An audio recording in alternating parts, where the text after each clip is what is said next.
like that.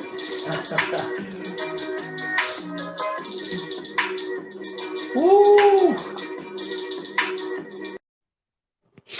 What's good, everybody? Welcome to the Pull Up Show. My name is BJ Matthews, aka B. Just before we get started, follow us on the YouTube page, the Pull Up Basketball Podcast, Spotify, iHeartRadio, Twitter, TikTok, the Pull Up Basketball Podcast. Like, share, subscribe, all of our YouTube videos. You know what I'm saying? Hit that notification bell by the subscribe button. Let's get it popping.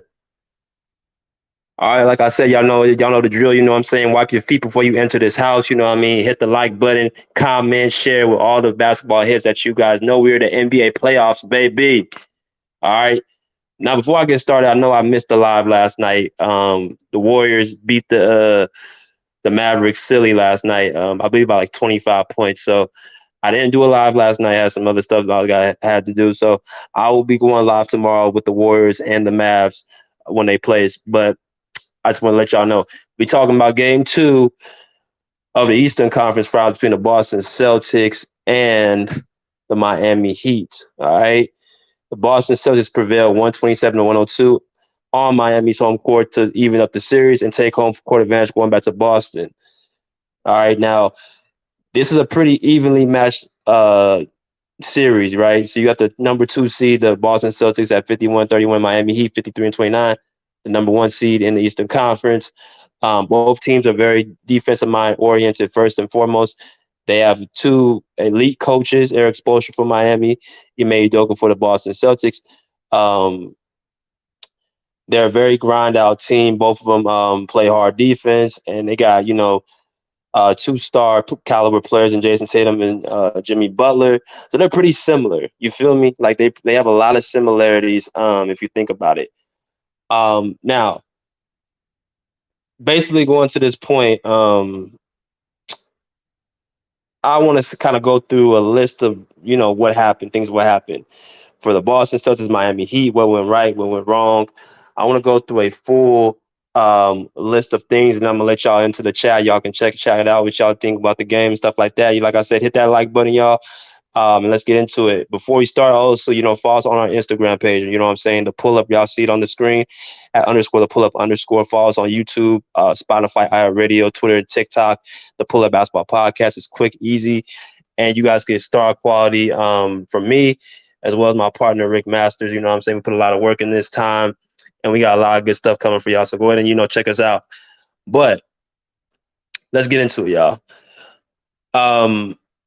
First, let's go with the keys of what happened tonight. We're going to start with the team that actually lost the game. That's the Miami Heat. Now, I like to watch the post-game press conferences after the game to kind of see what the coaches think of what happened, good and bad, right? I listened to both Ime Udoka as well as Eric Spoelstra for both sides, both coaches. And their analysis was very similar to what I was thinking about what was going on. So all in all, basically, it was pretty much very similar of how I looked at the game as the coaches. You know what I mean? So as far as the Heat goes, man, they obviously didn't perform like they did in the first game. They obviously didn't shoot the ball well. They obviously didn't play, the defense they had in the game 1. The energy was off. So it was just a bad night, an off night. It happens in the playoffs. It's a competitive series, so you're not going to, do well every series that you play. All right. So if I look at, a few of the keys why Miami Heat struggled, let's start with this. Like I just mentioned, bad shooting night. If I go through the statistics right now, and I'm gonna go through it so y'all can I can get accurate information on what happened. All right. So percentage wise, the Miami Heat as a team. Let's see.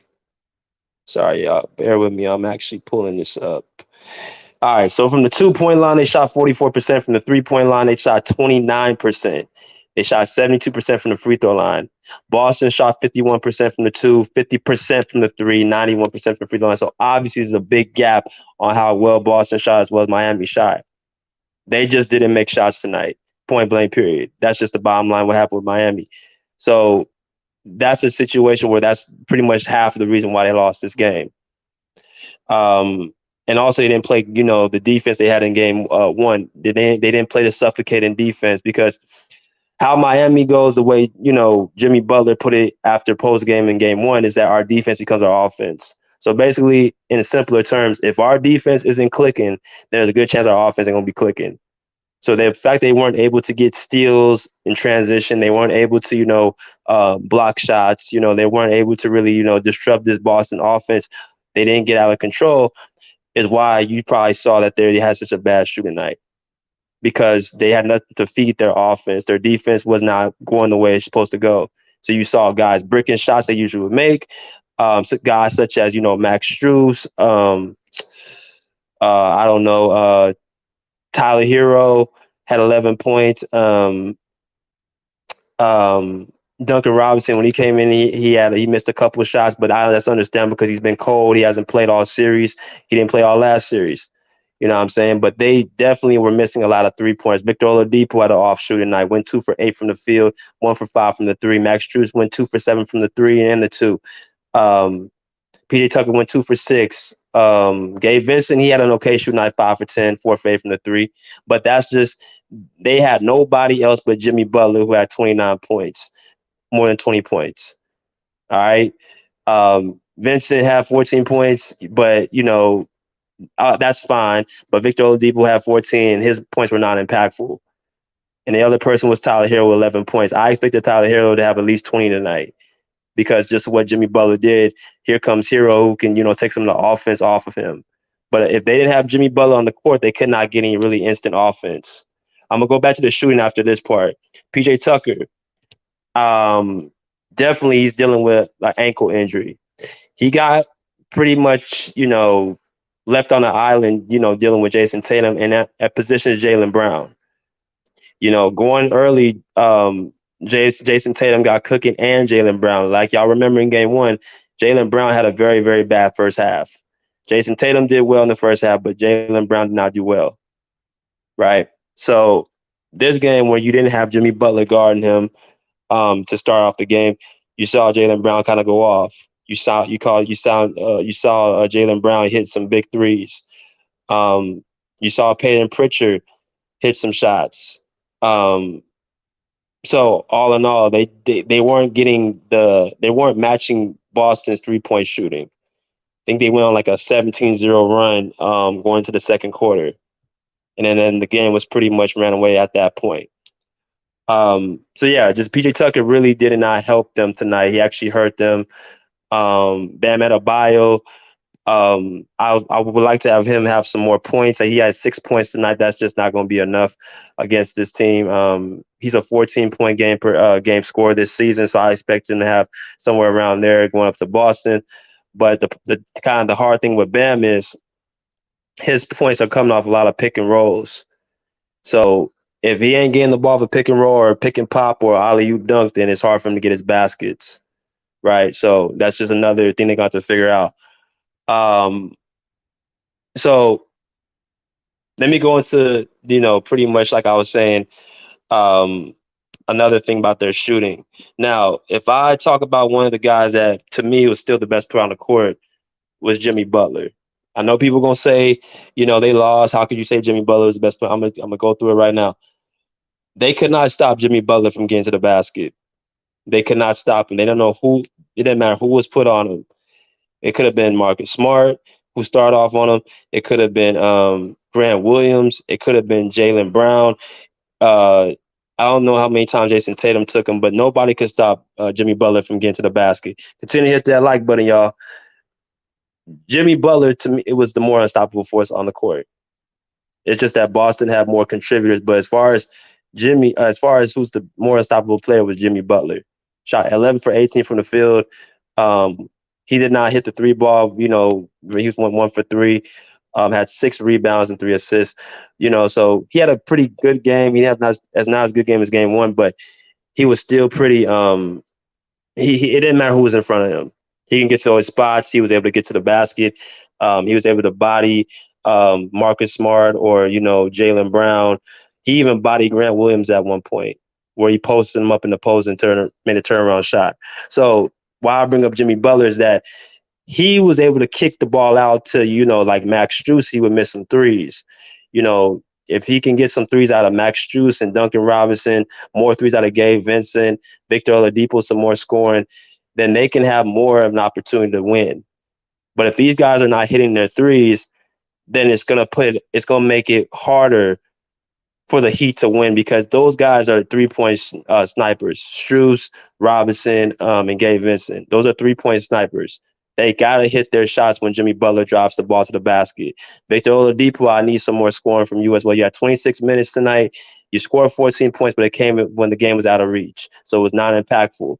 Tyler Hero, same thing with you. You had 24 minutes. You went 5 for 11 from the field, but you went 0 for 3 from the 3-point line. You had 11 points. All right, so I need some more scoring from those two. But all in all, Miami just didn't. Their defense wasn't able to feel their offense, and that's kind of what happened tonight. Now, let me go into the winning team, the Boston Celtics. I gotta give credit to.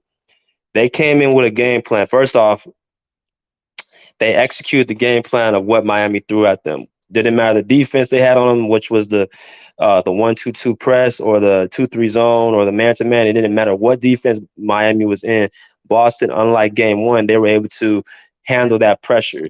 All right, they were able to handle the pressure. They weren't turning the ball over. Let me see how many turnovers Boston had, just so I can get the numbers correct.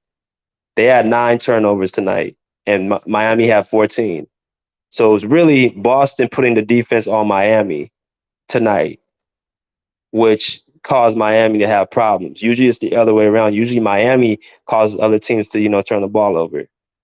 So when you combine that with the, bad shooting that Miami had, and then you had 3 guys and, scoring 20 points or more, which was, Jaylen Brown, Jason Tatum, and Marcus Smart, along with Peyton Pritchard, who you chipped in 10 points, Al Horford chipped in 10 points, then it's pretty much going to be game over, right? It's going to be game over. You know what I mean? So, like I said, Jaylen Brown got it going early. Jason Tatum, is consistent with his scoring, went 8 for 13 from the field, 27 points. Jaylen Brown went 9 for 17, 4 for 7 for 24 points. So really, Brown got more. Well, actually, no, I'll take it back. Brown got more of the shots, but Tatum was more efficient. But they still were able to get around 25 points each. That's a great game from those two.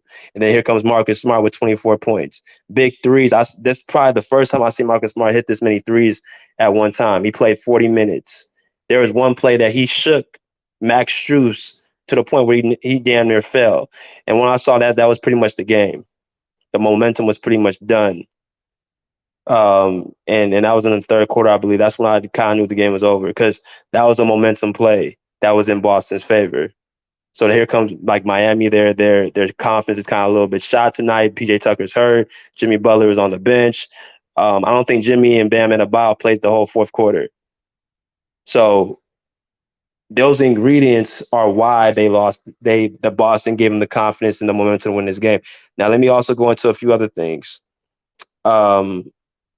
Like I said, the 3-point shooting of Boston, as well as the scoring by those 3 players. The player of the game was Marcus Smart. Now, I said Jimmy Butler is the best player, but the player of the game was Marcus Smart. Meaning what? Because they won the game. So they're going to give it to the guy who won the game on the team, the best player on the winning team. So tonight was Marcus Smart's turn. He came back from a foot injury from game 1. He nearly had a triple-double, had 24 points, 12 assists, 9 rebounds. He controlled the tempo as a point guard. So his presence really made the difference tonight that they didn't have in game 1 because a lot of those, it brought in another ball handler. It brought in somebody who was another decision maker, and it brought another shot maker in. And that's what happened with tonight's victory with the Boston Celtics. And definitely his presence was felt because in the first game, there were times they couldn't even get the ball up the court because Miami was just hounding them. Their ball handlers were being hounded. Tatum was being hounded. Robert Williams was being hounded. Jaylen Brown was being hounded.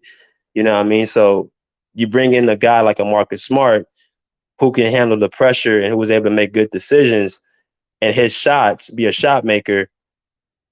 um, then Boston's more at ease. They have more control of their tempo, and they're not out of control. So it's pretty simple. Going into game three, after game three, I'll be able to make my prediction who will win the series. You know what I'm saying? Because it's tied 2-2.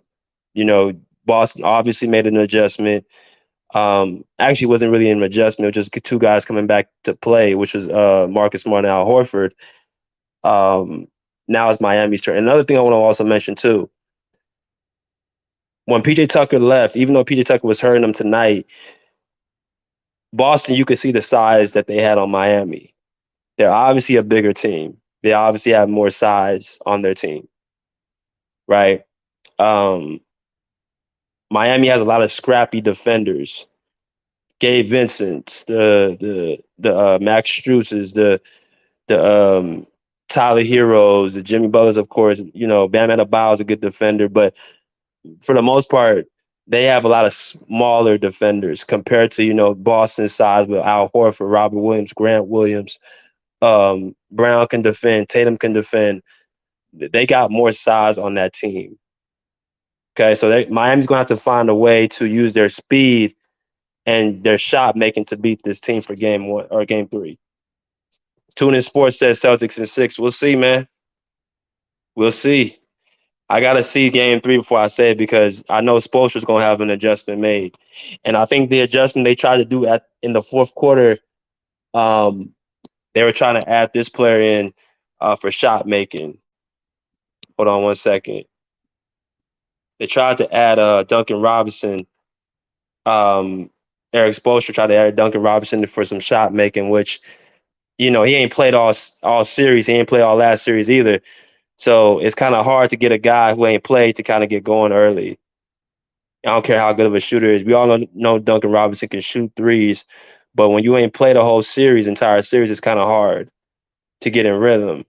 But I liked what I kind of saw from Duncan coming to the game. He was attacking the basket, being aggressive.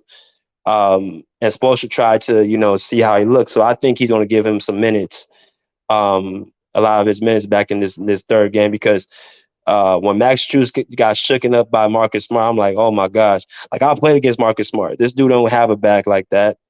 So when he did that, Smart was definitely feeling himself.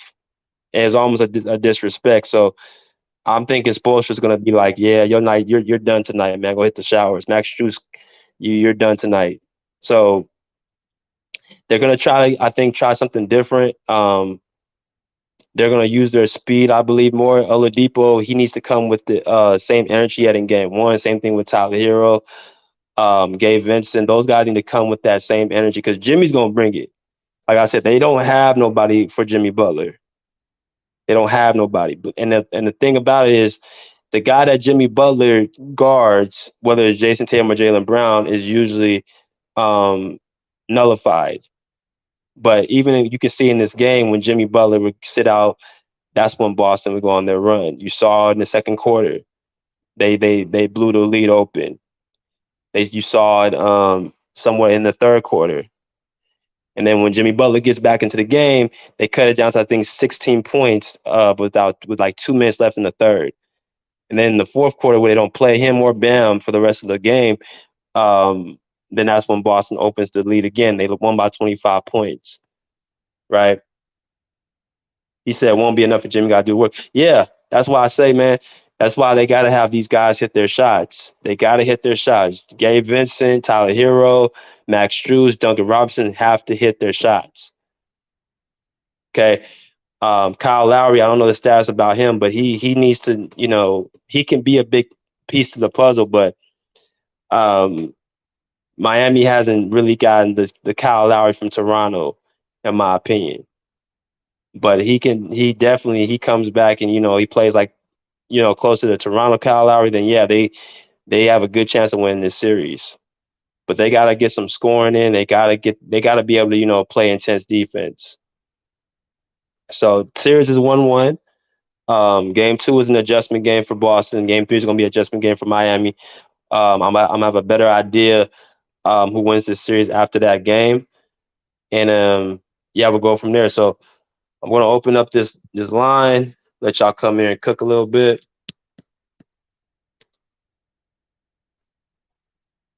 If y'all got some things that y'all saw, we can go into it, man.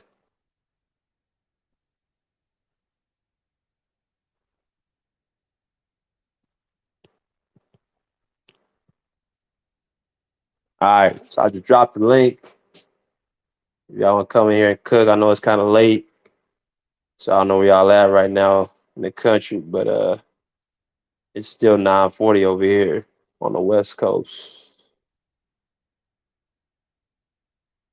So they have to they're gonna have to really excuse me. They're gonna have to use their speed against this team. They're not gonna be able to just use their, you know, they can use physicality, but again, they're smaller than this Boston team.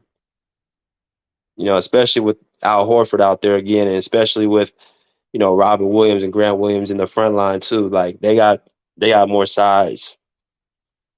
So PJ Tucker's ankles, Hovland is hurt, so we'll see how he looks for Game 3. But they got to find a way to get scoring out the other guys, or else it's gonna be over in 6, like Tuna Sports said. So leave it open for a few minutes, man. If ain't nobody want to come in, then we will end this live. This is pretty quick. So I know I had a long day,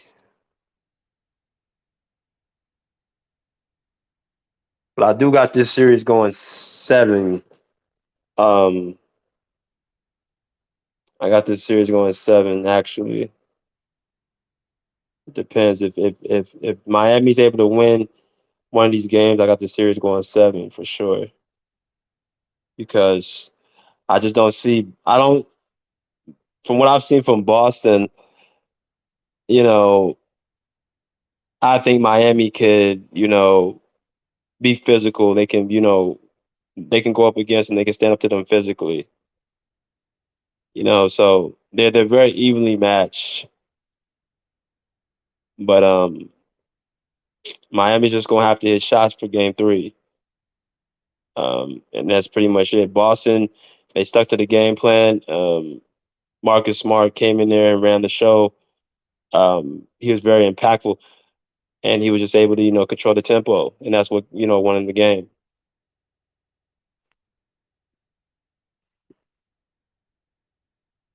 So yes, sir. Yes, sir.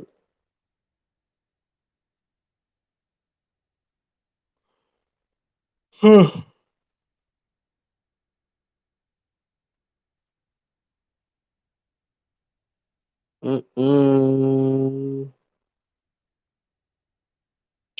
Give it one more minute, y'all. If y'all don't want to come in, I'm gonna go ahead and close the live down. Gonna close the live down.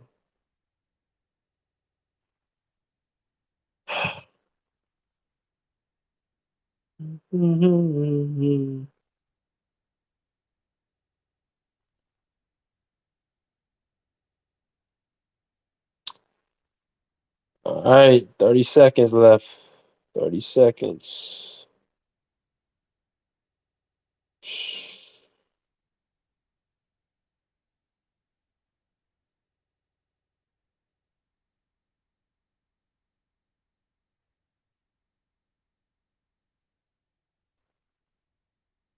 All right.